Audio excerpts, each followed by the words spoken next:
Okay. So let's, I think I'm going to put a sketch pretty similar to what we had up here a couple days ago when we went over the homework. We've got a cloud. Now the cloud is actually not negatively charged, but the bottom of it is. And the top is actually pretty positively charged. So if we actually had another cloud above that one, we would pretty easily get cloud-to-cloud lightning. And that's very common, to get lightning going from one cloud to another. But it's also pretty common to get lightning going from the cloud to the ground.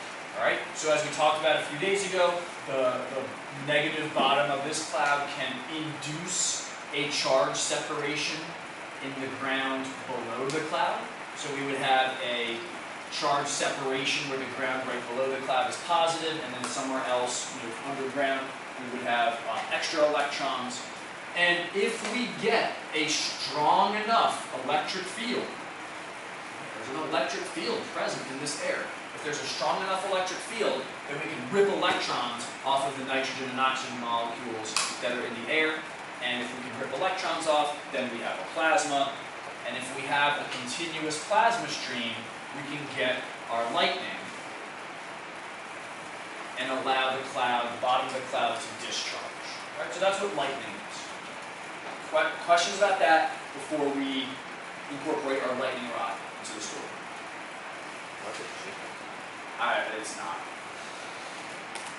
I mean, it's going to mimic the highest density plasma areas, right? So I don't think that shape is any more likely than going straight down. Why is what? Like, so it changes direction. I still like that. When you think there's lightning, obviously it's not that curved. That. No, and in fact, it's usually like multiple branches. It's not just like one lightning bolt. Because we probably have quite a few ways to get from here to here of pretty high conductivity, plasma paths. So yeah, the shape is not something I can want to manage. All right, I don't want to just have the ground. What's a building in Philadelphia? I think there's something called I was gonna say Chrysler Building too. Is that what you said? Chrysler Building. The Liberty Bell is not a building. All right, whatever. Random building. So we have a building, right?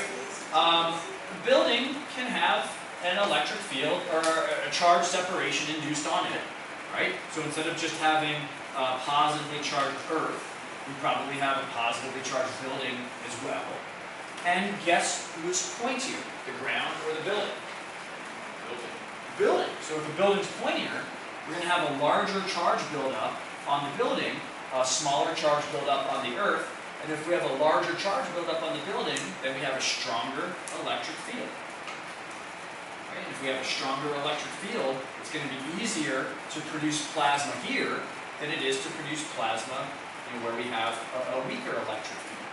So that's why the building's going to be hit by lightning before the ground is. And generally, that's why the tallest pointy thing around is what's going to get the lightning.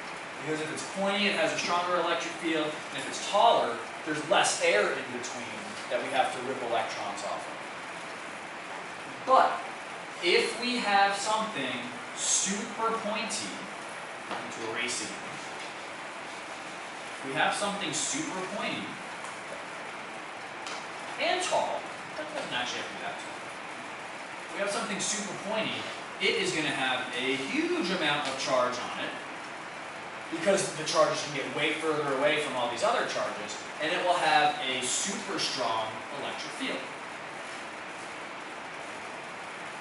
Super strong electric field.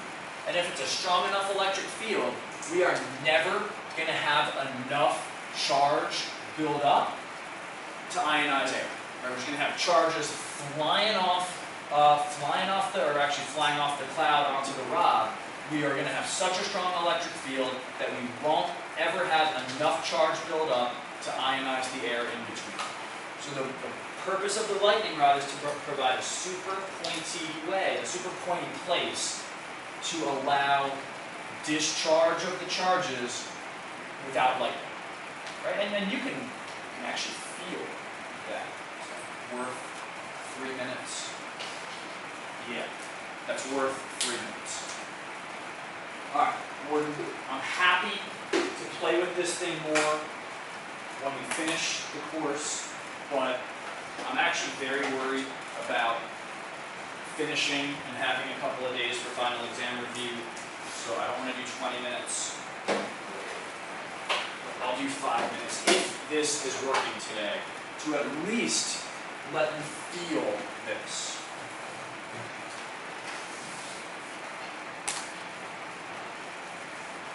If I have to do any tweaking to make this work, we're not doing it today.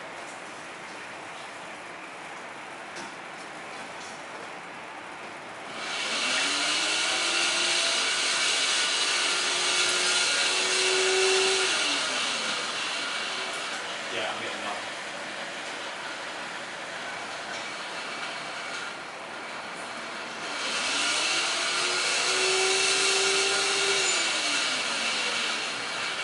Okay, sorry, not my contact.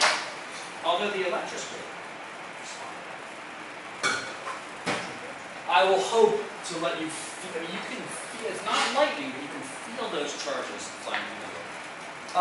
Alright, that's all I want to say about lightning rods, and I actually don't want to pause for questions, because quite frankly, it's not that important. What is important is starting electric circuits and electric currents today. So can you see if I have the right page number there for the Chapter 22 Launch Lab? Yeah? Great.